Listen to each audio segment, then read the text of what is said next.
ಎಲ್ರಿಗೂ ನಮಸ್ಕಾರ. Welcome back my YouTube channel. ಸ್ನೇಹಿತರೆ, ಎಲ್ಲರೂ ಹೇಗಿದ್ದೀರಾ? ನಾನು ಚೆನ್ನಾಗಿದ್ದೀನಿ. ನಾನು ರೇಖಾ.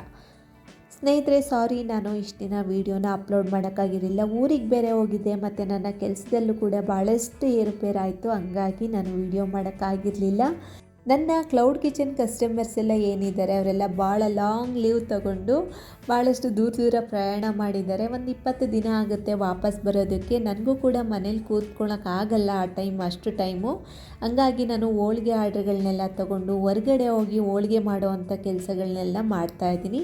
ಅದಕ್ಕಾಗಿ ವೀಡಿಯೋನ ಅಪ್ಲೋಡ್ ಮಾಡಿರಲಿಲ್ಲ. ಕ್ಷಮೆ ಇರಲಿ ಪ್ಲೀಸ್. ಯಾರು ಕೂಡ ಬೇಜಾರು ಮಾಡ್ಕೋಬೇಡಿ. ನಾನು 1.5 ತಿಂಗಳಿಗೆ 5 kg ವೆಯ್ಟ್ ಲಾಸ್ ಆಗಿದ್ದೆ ಈ ಒಂದು ರೆಸಿಪಿನ ತಿಂದು. ಥರ ವೆಜಿಟೇಬಲ್ನ ಹಾಕ್ಕೊಂಡು ಮಾಡ್ತಾಯಿದ್ದೆ. ಒಂದೇ ಥರ ವೆಜಿಟೇಬಲ್ ಇರ್ತಾ ಇರಲಿಲ್ಲ. ಆದರೆ ಇದೊಂದೇ ರೆಸಿಪಿನ ನಾನು 1 ತಿಂಗಳು ತಿಂದಿದ್ದೀನಿ. ಯಾವಾಗ ಅಂದರೆ ಡಿಸೆಂಬರಲ್ಲಿ, 2024 ಡಿಸೆಂಬರಲ್ಲಿ ಆಯಿತಾ. ಇದನ್ನು ಮಾಡಿ ತುಂಬ ಅಂದರೆ ತುಂಬ ಚೆನ್ನಾಗಿರುತ್ತೆ. ಹೆಸರುಬೇಳೆ ಮತ್ತು ಗೋಧಿ ನುಚ್ಚನ್ನ ತೊಗೊಂಡಿದ್ದೀನಿ. ಚೆನ್ನಾಗಿ ತೊಳೆದು ನೆನೆಸಿಟ್ಕೊಂಡಿದ್ದೀನಿ. ನಾನಿರೋ ಮನೆ ಬಾಡಿಗೆ ಮನೆ. ನಾನು ಒಂದೇ ಕೆಲಸನ ನೋಡಿಕೊಂಡು ಕಾಯ್ಕೊಂಡು ಕೂತಿದ್ರೆ ನನಗೆ ಮನೆ ನಡೆಸೋದು ತುಂಬ ಕಷ್ಟ ಆಗುತ್ತೆ ಅಂತೇಳಿ ನಾನು ಹೊರಗಡೆ ಸಿಕ್ತಂಥ ಎಲ್ಲ ಕೆಲಸಗಳನ್ನು ಅವಾಗಿಂದನೂ ಅಷ್ಟೇ ಮಾಡ್ತಾನೆ ಇರ್ತೀನಿ. ನಾನು ಏನು ಕೆಲಸ ಸಿಕ್ಕಿದ್ರೂ ಬಿಡಲ್ಲ. ಬರ್ಡೇ ಪಾರ್ಟಿಗಳಿಗೆಲ್ಲ ಈಗ 10-15 ಜನಕ್ಕೆ ಅಡುಗೆ ಮಾಡಬೇಕು ಅಂದರೆ ಖಂಡಿತ ಅಲ್ಲೋಗಿ ಕೂಡ ನಾನು ಅಡುಗೆ ಮಾಡ್ತೀನಿ.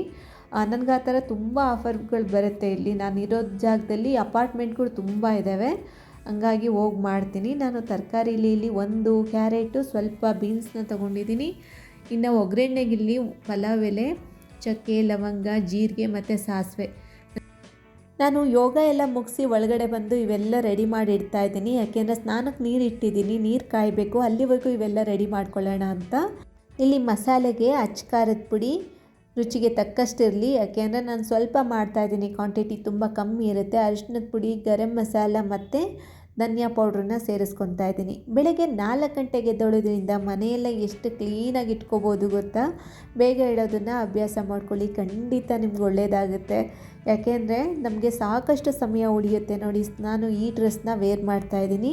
ಬೆಳಗ್ಗೆ 4 ಗಂಟೆಗೆ ಎದ್ದು ಸ್ನಾನ ಪೂಜೆ ಎಲ್ಲ ಮುಗಿದ ಮೇಲೆ ಒಂದು ಸಲ ವಾಷಿಂಗ್ ಮಿಷಿನಿಗೆಲ್ಲ ಬಟ್ಟೆ ಹಾಕಿ ಈಗಲೇ 5:15 ಸಮಯ. ನೋಡಿ, ಇಷ್ಟು ಕೆಲಸ ಆಗೋಗಿದೆ. ನಾನು ಬಟ್ಟೆ ಕೂಡ ವಾಶ್ ಮಾಡಿದ್ದೀನಿ. ಇನ್ನು ಪೂಜೆ ಕೂಡ ಆಯಿತು. ಪೂಜೆನೂ ಆದಮೇಲೆ ಇಲ್ಲಿ ಒಳಗಡೆ ಬಂದು ಇವಾಗ ತಿಂಡಿನ ಮಾಡ್ಕೊತಾ ಇದ್ದೀನಿ. ಯಾಕೆಂದರೆ ನಾನು 6:15 ಮನೆ ಬಿಡಬೇಕು ಬೆಳಗ್ಗೆ. ಅದಕ್ಕೋಸ್ಕರ ನಾನು ಡೈಲಿ 4 ಗಂಟೆಗೆ ಎದ್ದೇಳೋ ಅಂಥ ಅಭ್ಯಾಸನ ಮಾಡ್ಕೊಂಬಿಟ್ಟಿದ್ದೀನಿ. ನನಗಂತೂ ತುಂಬ ಕೆಲಸ ಆಗೋಗುತ್ತೆ ಮನೇಲಿ.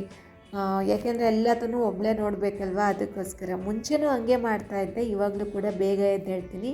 ನಾನಿಲ್ಲಿ 1.5 ಚಮಚ ಆಗೋಷ್ಟು ಎಣ್ಣೆನ ಹಾಕಿ, ಅದಾದಮೇಲೆ ನಾನು ಎತ್ತಿಟ್ಟಂಥ ಸ್ಪೈಸಸ್ ಹಾಕಿ, ಅದಾದಮೇಲೆ 1 ಈರುಳ್ಳಿನ ಹಾಕ್ಕೊಂಡಿದ್ದೀನಿ.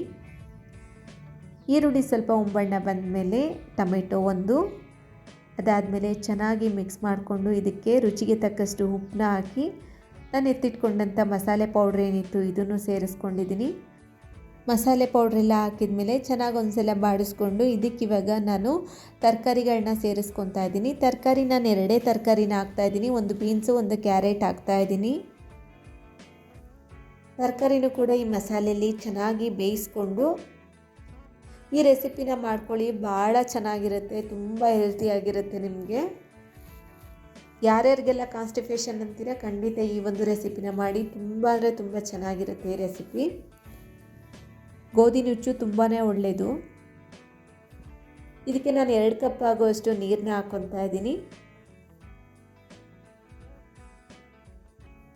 ಈಗ ಚೆನ್ನಾಗೊಂದು ಮಿಕ್ಸ್ ಕೊಟ್ಟು ನಾನು 3 ವಿಸಿಲ್ ಕೂಗಿಸ್ಕೊತೀನಿ. ಕುಕ್ಕರ್ ಲಿಡ್ನ ಕ್ಲೋಸ್ ಮಾಡಿ 3 ವಿಸಿಲ್ ಬರಲಿ ಸಾಕು. ಈಗ ಸಮಯ ಆಯಿತು 6:30.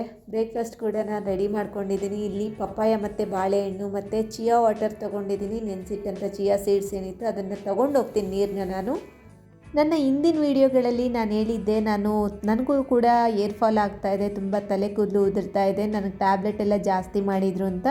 ಹಂಗಾಗಿ ನಮ್ಮಮ್ಮ ನನಗೆ ಈ ಲಡ್ಡುನ ಹೇಳ್ಕೊಟ್ಟು ಮಾಡಿಸಿದ್ದಾರೆ. ನಾನೇ ಮಾಡಿದ್ದೆ. ತುಂಬ ಅಂದರೆ ತುಂಬ ಚೆನ್ನಾಗಿದೆ. ಯಾವುದೇ ರೀತಿ ಬೆಲ್ಲ ಸಕ್ಕರೆ ಇಲ್ಲ ಈ ಲಡ್ಡುಲ್ಲಿ. ಸೀಡ್ಸು ಮತ್ತು ಡ್ರೈ ಫ್ರೂಟ್ಸ್ನ ಬಳಸ್ಕೊಂಡಿದ್ದೀನಿ. ಯಾವುದೇ ರೀತಿ ಸಕ್ಕರೆ ಮತ್ತು ಬೆಲ್ಲನ ಹಾಕಿಲ್ಲ. ತುಂಬ ಅಂದರೆ ತುಂಬ ಚೆನ್ನಾಗಿದೆ. ತಲೆ ಕೂದಲು ಉದುರೋದಂತೂ ಕಂಪ್ಲೀಟಾಗಿ ನಿಂತೋಗುತ್ತೆ. ನನಗಂತೂ ತುಂಬಾ ಹೆಲ್ಪ್ ಆಗಿದೆ ಈ ಲಡ್ಡುನಿಂದ. ಯಾರಿಗಾದ್ರೂ ರೆಸಿಪಿ ಬೇಕಂದರೆ ಕಮೆಂಟ್ ಮಾಡಿ. ಅದಾದಮೇಲೆ ಮಧ್ಯಾಹ್ನ ಲಂಚ್ ಕೂಡ ರೆಡಿಯಾಗಿತ್ತು, ಹಂಗಾಗಿ ಇದನ್ನು ಪ್ಯಾಕ್ ಮಾಡಿ ತೊಗೊಂಡು ಹೋಗ್ತೀನಿ. ನಾನು ಇರೋ ಜಾಗದಲ್ಲಿ ನನಗೆ ಊಟ ಸಿಕ್ಕಿದ್ರೂ ಕೂಡ ನಾನು ಎಲ್ಲೂ ಹೊರಗಡೆ ಊಟ ಮಾಡಲ್ಲ, ಮನೆ ಊಟನೇ ತೊಗೊಂಡೋಗೋದು ಉತ್ತಮ ಅಂಥೇಳಿ ನಾನು ತೊಗೊಂಡೋಗ್ತೀನಿ. ಅಲ್ಲಿ ಬೆಣ್ಣೆ ತುಪ್ಪ ಎಲ್ಲದನ್ನು ಬಳಸ್ತಾರಲ್ವ, ನನಗೆ ಭಾಳ ಕಷ್ಟ ಆಗುತ್ತೆ. ಅಲ್ಸರ್ ಎಲ್ಲ ಇರೋದ್ರಿಂದ ನಾನು ಊಟದ ಬಗ್ಗೆ ಭಾಳ ಕಾಳಜಿನ ವಹಿಸ್ಬೇಕು ನನ್ನ ಬಗ್ಗೆ. ಅದಕ್ಕೋಸ್ಕರ ನಾನು ಮನೆ ಊಟನ ಮಾಡಿ ತಗೊಂಡೋಗ್ತೀನಿ ಹೊರತು ಹೊರಗಡೆ ಎಲ್ಲೂ ಕೂಡ ಊಟ ಮಾಡಲ್ಲ. ಬೇಕಂದರೆ ಸ್ವಲ್ಪ ಮಜ್ಜಿಗೆ ಕುಡ್ದಿರ್ತೀನಿ, ಸಕ್ಕರೆ ಏನು ಹಾಕದೆ ಶರ್ಬತ್ ಕುಡ್ದಿರ್ತೀನಿ. ಹಂಗೂ ಹೊಟ್ಟೆ ಹಸಿವು ಹೋಗಲಿಲ್ಲ ಅಂದರೆ ಎಳ್ನೀರನ್ನ ಕುಡ್ದಿರ್ತೀನಿ. ಇಷ್ಟು ಬಿಟ್ಟರೆ ನಾನು ಏನು ಅಲ್ಲಿ ಹೊರಗಡೆ ಏನು ಊಟ ಮಾಡಲ್ಲ. ಇದೆ ನೋಡಿ ಲಡ್ಡು. ಲಂಚ್ಗೆ ನಾನಿಲ್ಲಿ ದಲ್ಯ, ಕಿಚಡಿ, ಸ್ವಲ್ಪ ಮೊಸರು, ಅದಾದಮೇಲೆ 2 ಲಡ್ಡು, ಚಿಯಾ ವಾಟರ್ ಇಷ್ಟನ್ನು ತೊಗೊಂಡಿದ್ದೀನಿ. ಇಲ್ಲಿ ನೋಡಿ ನನ್ನದೊಂದು ಬ್ಯಾಗ್ನ ಏನೇನಪ್ಪ ಹಿಡಿಯುತ್ತೆ ಈ ಬ್ಯಾಗಲ್ಲಿ, ಇಷ್ಟು ದೊಡ್ಡ ಬ್ಯಾಗಲ್ಲಿ ಅಂತ ಅಂದ್ಕೋಬೇಡಿ. ಇದರಲ್ಲಿ ಏಪ್ರಾನ್ ಹಿಡಿಯುತ್ತೆ, ಅದಾದಮೇಲೆ ಛತ್ರಿ, ಇನ್ನೂ ಒಂದು ಬಾಟಲ್ ನೀರು, ಇಷ್ಟೆಲ್ಲ ತೊಗೊಂಡು ಹೋಗ್ತೀನಿ ನಾನು ಡೈಲಿ. ಇದಾಗಿತ್ತು ಇವತ್ತಿನ ನನ್ನ ವಿಡಿಯೋ. ಪ್ಲೀಸ್ ಹೇಗೆ ಅನ್ನಿಸ್ತು ಅಂತ ಕಮೆಂಟ್ ಮಾಡಿ. Thank you so much.